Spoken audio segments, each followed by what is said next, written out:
Hello, welcome to my video. Let's go. Today we have a beautiful tattoo on our leg.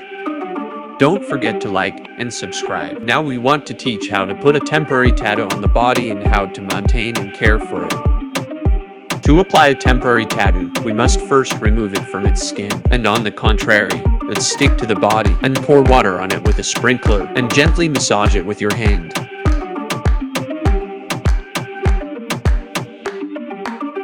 Massage gently for 1 minute. To take care of the tattoo, first, you should be careful not to drink cold or hot water. You should not take a bath when you have a tattoo. Be sure to take a shower before getting tattooed.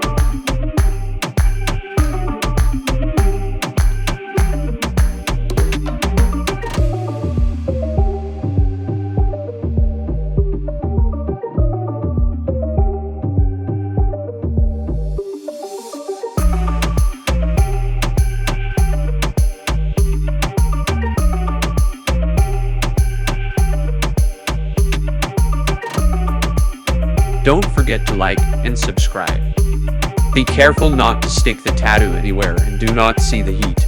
And now you can enjoy your beautiful tattoo, and whenever you want, you can wash it with soap and water, or wipe it with a wet cloth and get a new tattoo in the same way that I taught you. Be sure to like and subscribe, and tell me in the comments what your next tattoo should look like and where to tattoo on the body.